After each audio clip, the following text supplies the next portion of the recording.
Je viens de voir le dossier d'Alexandre et les potentiels évoqués auditifs qui ont été réalisés confirment vos soupçons et les examens cliniques qui avaient été réalisés au préalable, c'est-à-dire il existe une surdité importante. On dispose actuellement de tous les moyens techniques pour établir un diagnostic précis quel que soit l'âge d'un enfant. L'annonce du handicap à la mère et au père est un moment très délicat. Cette annonce se doit d'aborder avec beaucoup de savoir-faire et de clarté la nature du handicap et ses conséquences sur le développement du langage, mais aussi de dire d'emblée les possibilités de prise en charge. Dépistage et diagnostic sont précoces pour que la prise en charge et l'appareillage auditif soient précoces. Même si l'enfant n'a que quelques mois, c'est dans un centre d'action médico-sociale précoce pour déficients auditifs que les parents trouvent une équipe pluridisciplinaire qui répond aux nécessités de la guidance parentale et aide au développement psycho-affectif et linguistique de l'enfant.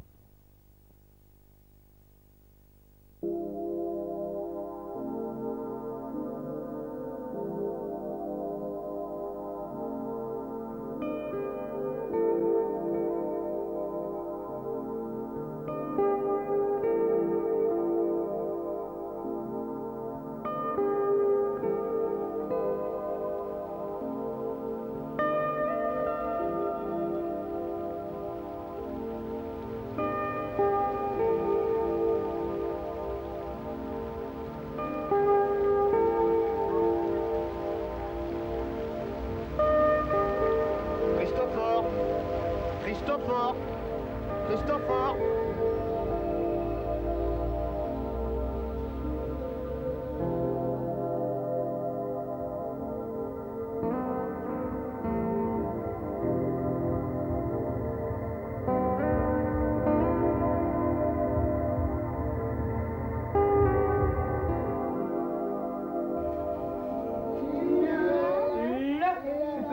C'est là. Christopher, tu essayes. Comment? Ensuite, on va souligner le deuxième. On essaye de le lire aussi. Là. Alors, devant des grands mots, on utilise ces deux petits mots qui s'appellent des articles. Alors, je vais écrire des grands mots et il faudra choisir quel petit mot on va lui donner. Alors, comment est-ce que l'on dit le dame ou la dame? La dame. Donc, je vais donner une flèche jaune. Christopher est seulement dans ma classe depuis cette année et je ne l'avais vu simplement évoluer qu'en récréation. Ayant eu d'autres enfants handicapés dans ma classe depuis plusieurs années, j'ai pu mettre en place une certaine politique d'éducation afin de permettre à Christopher d'évoluer correctement et surtout de se rendre autonome dans la classe. Christopher a progressé en langage, en mathématiques surtout.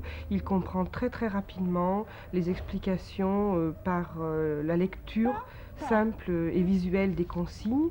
Et il a un esprit très très vif en mathématiques. En ce qui concerne le langage, Christopher a compris, a su reprendre les gestes de Borel-Messoni que nous faisons en lecture, mais à partir du moment où il a fallu lire de véritables syllabes pour constituer des mots, là il n'a pas pu acquérir ce qu'il aurait dû acquérir comme les autres enfants de la classe. Christopher,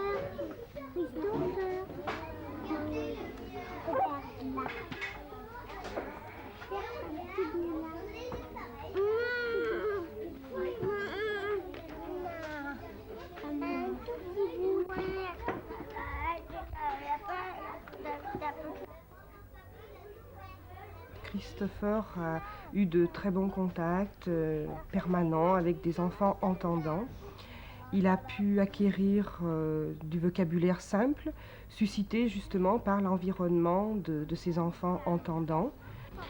Il leur a permis de connaître, de savoir surtout qu'on n'était pas tous faits de la même manière, qu'il y a le problème de la différence, c'est-à-dire du handicap. Et ils ont pu ainsi savoir que même quand on avait un handicap, on arrivait à vivre ensemble.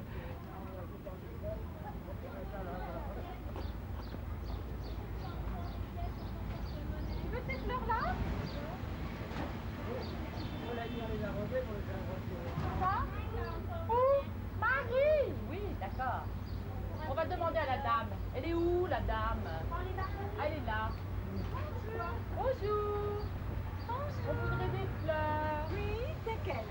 Je crois qu'on aime bien celle-ci. On les met dans le papier? Puis on va là-bas? On va acheter des fruits pour Monique, là-bas. Tiens.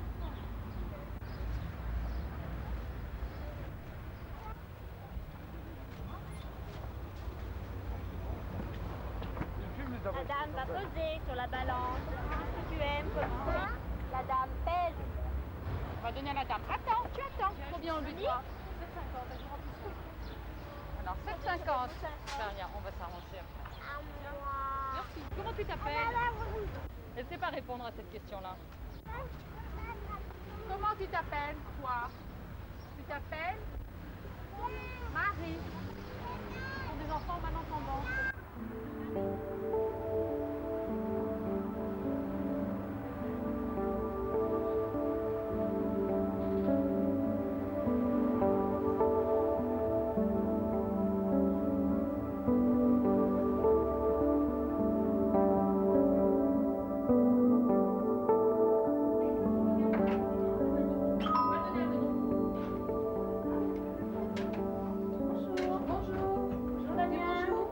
Bonjour Daniel. Bonjour. Après, On va donner les fleurs. on attend Monique, attends. Elle n'est pas là, Monique, elle va arriver. Marie a juste 4 ans et elle entame donc sa 4e année au CAMS, puisque elle est sourde de naissance et en fait elle a été appareillée à l'âge d'1 an, donc elle est rentrée au CAMS, elle avait juste 1 an. Marie a donc bénéficié d'une rééducation orthophonique. C'est vrai, je crois, quand on arrive avec un enfant malentendant en bas âge, on a un peu tendance à se jeter sur l'orthophoniste parce que on a l'impression qu'elle va un peu nous tirer d'affaire, je dirais. Et il est vrai que bon, le côté intéressant, c'est de voir qu'on peut aussi proposer aux enfants un autre type d'activité qui n'est pas exclusivement du langage, mais qui peut aussi contribuer à les mettre à l'aise, en fait, à mieux vivre leurs difficultés et puis à apprendre à vivre en groupe et puis tout simplement à être en relation avec les autres, ce qui n'est pas du tout évident pour eux au départ. Pourquoi faire? Faut les donner, Marie. Un gâteau. Damien. Et là, Damien. il y a là. Où? Damien. Je te parle, Monique. On fait un gâteau? On a mené les œufs. Ouais, Marie. On va faire un gâteau? Oui. Qu'est-ce que tu as amené, toi? Quoi? Des abricots aussi, comme Jean-Baptiste. On va faire un gâteau. Oui. Oui. On va à la cuisine? Allez, on va à la cuisine? Oui. Quand on arrive au CAMS, on est complètement dépourvu, je dirais, et on a vraiment besoin de se raccrocher à des gens professionnels qui connaissent le problème de la surdité, parce que bon, si on n'en a pas eu de cas dans sa famille, on ne sait absolument pas en fait exactement ce qu'est la surdité, parce qu'on s'imagine que tous les sourds n'entendent rien déjà. Et puis il y a l'aspect tout à fait humain, hein, on est tout à fait pris au dépourvu, on se sent très isolé en fait dans cette difficulté. Et on a besoin de rencontrer d'autres parents qui vivent la même difficulté avec des enfants qui donc sont sourds également. On a besoin de rencontrer d'autres enfants sourds, de voir comment ils se comportent, si, en fait, de les voir tout simplement vivre, jouer et être quand même en relation avec les autres. Et donc il y a au CAMS un groupe pour les parents qui arrivent avec de jeunes enfants ou des enfants un peu plus grands mais qui sont donc confrontés soudainement à ce problème. Et sur le plan humain, c'est indispensable. Regarde, si tu veux mettre un appareil à la poupée, elle est là, regarde. Elle est là. Elle est là, la poupée. Ferme les yeux et les oreilles. Donne, je lui mets moi. Tu le donnes? Oh, tu marches sur ta robe. Ben alors. Oui. C'est là, regarde, c'est là. C'est ton.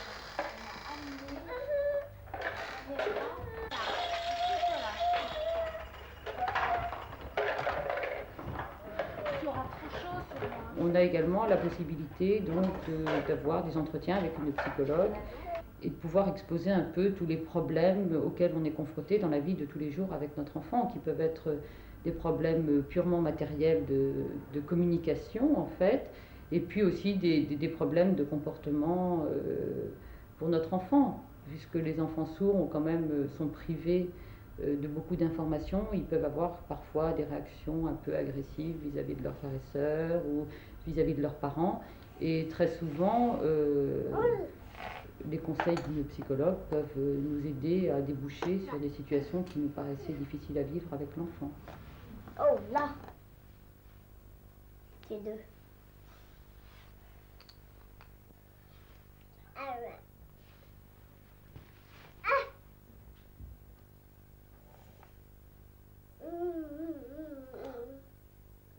Je crois qu'en fait, en tant que parent, quand on est confronté à un diagnostic de surdité sur son enfant, au départ, on souffre énormément. Il y a un phénomène d'angoisse, c'est évident. On est terriblement angoissé. On n'avait pas du tout prévu que ça pouvait nous arriver, donc on est complètement dépourvu. Et puis, on a également l'impression qu'on va souffrir toute sa vie, qu'on a un enfant qui n'est pas comme les autres et qu'il risque d'être malheureux, et on en est malheureux pour lui, c'est évident. Je pense que heureusement, Dieu merci, avec le temps, on se rend compte que finalement on a d'abord un enfant, que finalement cet enfant apporte quand même beaucoup de joie, et que finalement on vit quand même très heureux avec lui, même si on garde un poids énorme, un souci énorme toute sa vie par rapport à cet enfant-là, c'est évident. Ouais, j'en ai un qui croise. Un qui coupe. Les relations avec son frère n'étaient pas faciles. D'abord, le diagnostic a été très mal vécu par son frère, parce que je pense que, en tant que parent, on vit mal un diagnostic de ce type. Et ils n'ont que 2 ans de différence, et donc mon fils a très bien senti toute l'angoisse qu'on a portée au moment du diagnostic. Donc pour lui, ça n'était pas très facile de vivre avec une petite sœur sourde et qui l'agressait assez facilement, et d'avoir également une mère très accaparée par un enfant malentendant. C'est difficile d'expliquer à mes copains que comment leur dire que comment leur expliquer comment on fait des gestes, leur expliquer où on met la main, il faut qu'on la bouche ou ailleurs. Donc son frère, petit à petit, en fait, s'est adapté lui aussi à cette petite sœur qui était différente des autres. Il a toujours le souci de communiquer avec elle, et que pour elle, il est évident que c'est un partenaire privilégié. Dans un groupe, c'est de loin celui avec lequel elle communique le mieux, donc elle le recherchera toujours, parce qu'il y a beaucoup de complicité malgré tout entre eux.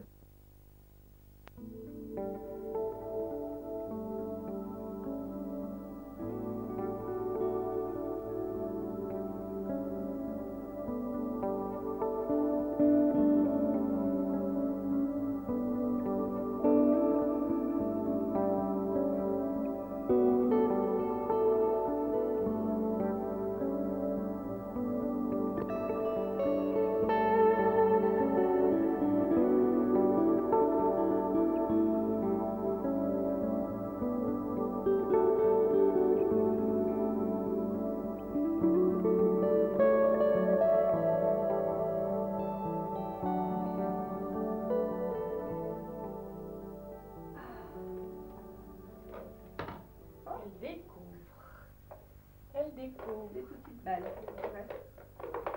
C'est des bruits. Ah, bah t'es contente. Elle aime bien ce que vous voulez jouer comme ça à la maison, qui font du bruit. Et oui, parce qu'elle sent en fait ce qui Ouais. se passe au niveau de ses mains. Vous voulez les camions sur le sol, comme Ah oui. ça, elle doit...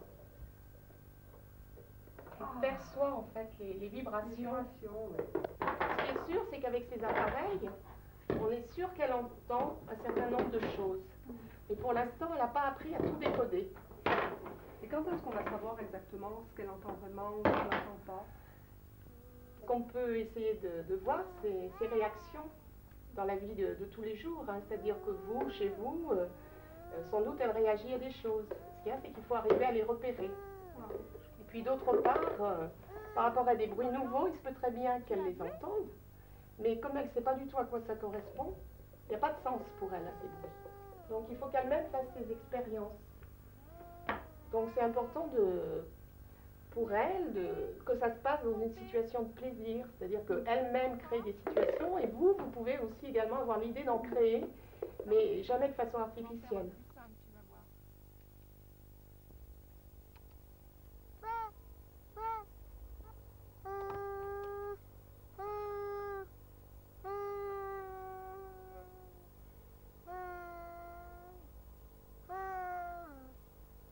Il est tombé. C'est vrai, quand je mets la musique, par exemple la chaîne IFI, tout ça, ma soeur elle commence à danser, tout ça, et elle se secoue dans son parc et tout. Et oui, elle est contente. Et Elle puis, aime bien, oui. puis en même temps, elle y associe du mouvement. Et c'est important d'associer toujours du mouvement à ce qu'on entend. Et quand on entend de la musique, que souvent on danse, on ne peut pas écouter de la musique, surtout chez le jeune enfant, de façon statique. Hein.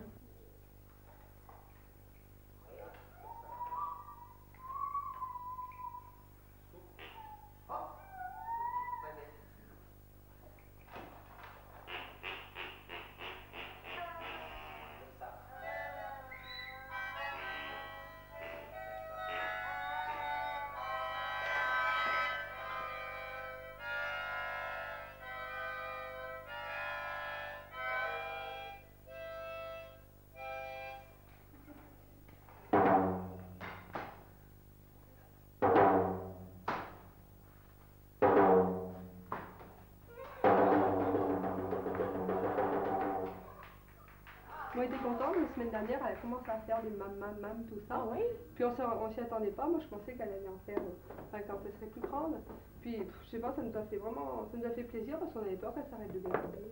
Il y a tellement de livres sur lesquels ils mettent les enfants sourds arrêtent de gazouiller à un moment donné que ça nous a vraiment réconforté de ce côté-là. Mais maintenant, on ne peut pas s'empêcher de se demander un petit peu quand est-ce qu'elle va commencer à dire ses premiers mots, puis commencer véritablement à parler.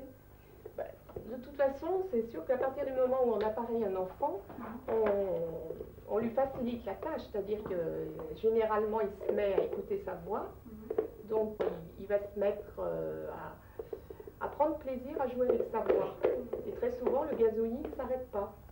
Et il est sûr si on laisse un enfant non appareillé et si on ne le stimule pas de façon globale, hein, généralement c'est vrai qu'il a tendance à se refermer sur lui-même. Et tout son gazouillis disparaît. Alors là, si spontanément c'est apparu, ça veut dire que les échanges que vous avez avec elle sont certainement suffisamment riches pour elle et elle a envie de vous faire plaisir, puis de se faire plaisir à elle-même. Donc là, à ce niveau-là, il faut bien faire attention de les entretenir. C'est-à-dire quand elle vous fait les mains, lui montrer que vous êtes contente et puis que vous avez envie qu'elle recommence. Parce qu'en fait, le langage, il va apparaître si on veille à ce qu'elle communique au mieux. Il faut absolument développer au maximum ses possibilités de communication. Et ça va se faire au quotidien, dans tout ce que vous pouvez faire à la maison. Bon, nous ici, on utilise des jeux, parce que c'est important que ça passe par l'intermédiaire du jeu. Mais vous, c'est à chaque moment de la journée qu'il se passe des choses avec elle. Ah, regardez. Tu dis Tu parles au chien. Elle est partie, la petite balle. Tiens. Et bon, c'est ce qu'on fait ici. Hein. Bon, on pourrait imaginer qu'avec un enfant qui a une déficience auditive, c'est pas la peine de lui parler. C'est un petit peu ce qu'on avait dit la dernière fois. Hein, que puisqu'il n'entend pas bien, il ne comprend pas ce qu'on dit. Mais en fait, il faut beaucoup, beaucoup verbaliser.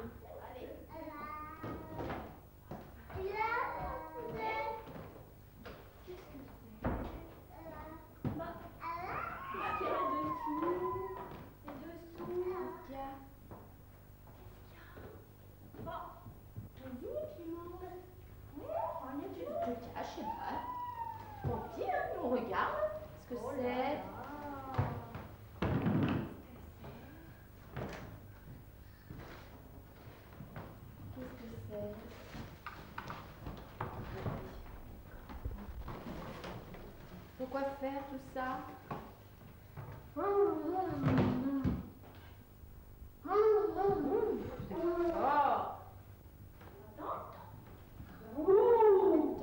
voudrait la piscine, on écoute. Tu as mis dedans, Clémence? Je vais dire Cédric. Clémence. Cédric. C'est là. Ma.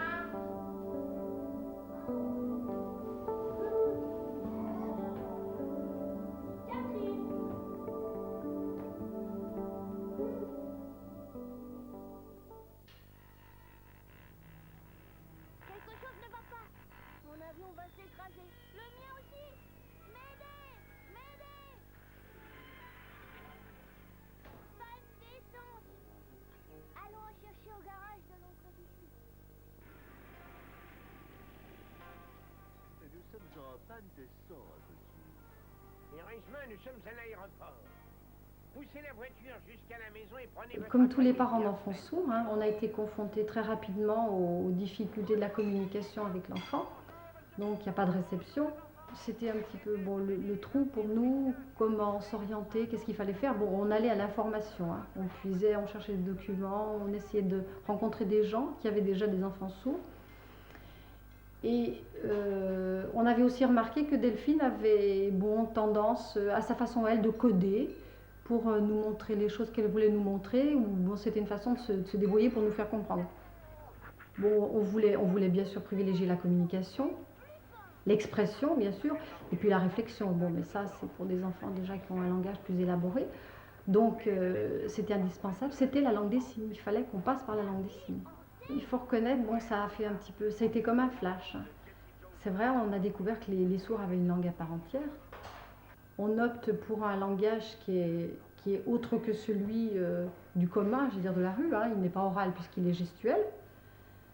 Et bon, en fait, ça oblige un apprentissage, puis quelque chose de difficile parce que bon, on joue dans l'espace alors qu'on n'a pas du tout l'habitude d'évoluer avec son corps, hein, si ce n'est qu'on nous dit toujours, bon, il ne faut pas parler avec tes mains, il ne faut pas faire de grands gestes quand tu t'exprimes. En fait, c'est tout le contraire, il faut apprendre à vivre autrement avec son corps. Alors bon, notre petite Delphine, maintenant, c'est plus du tout une enfant handicapée pour nous, hein, du tout, c'est une enfant différente dans son mode de communication, c'est tout.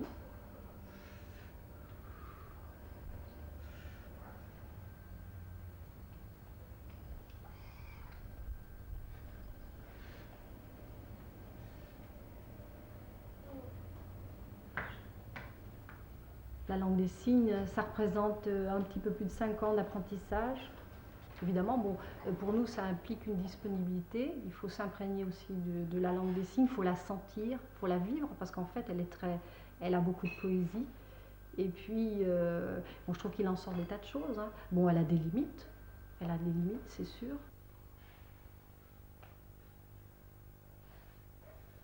Mais il faut, au départ, il faut absolument communiquer. Je pense que la non-communication, c'est l'emprisonnement, c'est l'internement.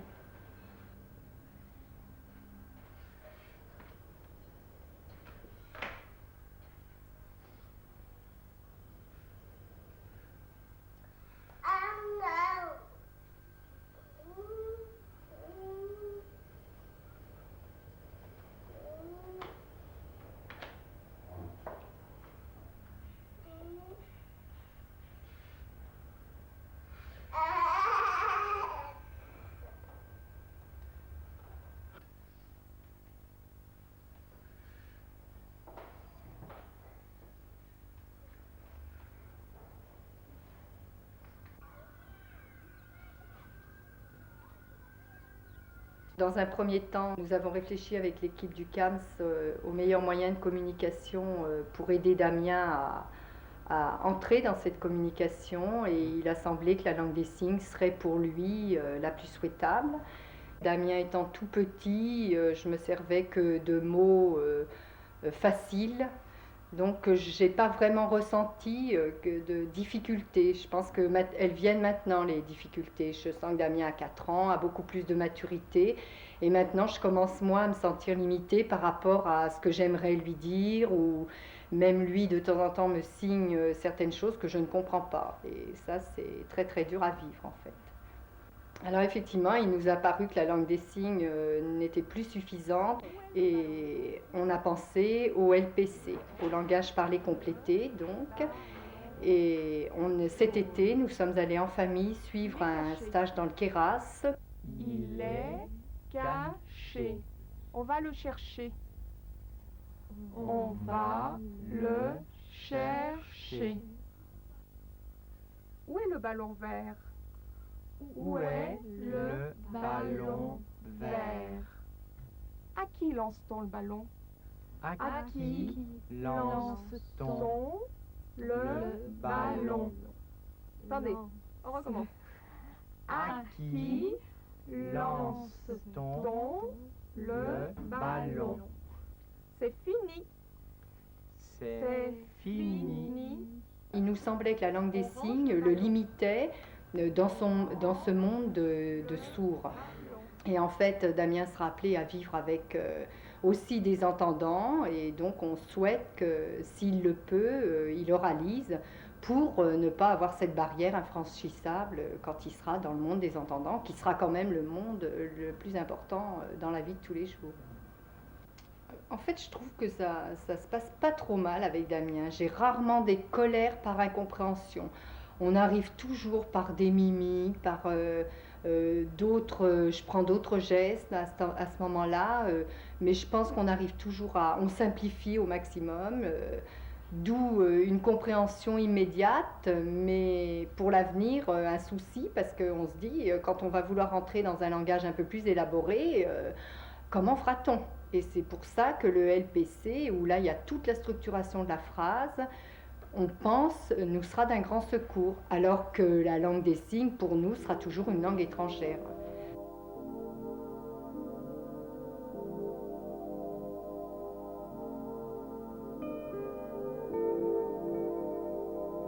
Je ne me suis pas défendue au départ, donc j'ai été assez seule dans le milieu des entendants. Et je voulais, à la limite, je le cherchais aussi d'être seule parce que je sentais une incompréhension tellement importante entre nous. On était dans deux mondes différents, vraiment l'extrême, ce qui fait que le contact était très difficile. Au fur et à mesure des années où j'ai acquis beaucoup plus de vocabulaire, de maturité aussi, de réflexion, petit à petit, j'avais plus une logique pour comprendre qu'est-ce qu'ils ont pu dire.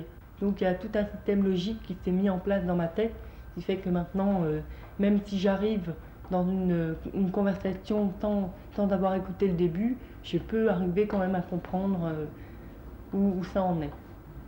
Quand j'étais petite, oui, c'était difficile, oui, je me suis montrée très agressive. Et puis, ensuite, ça s'est passé petit à petit. J'ai fini par comprendre le problème.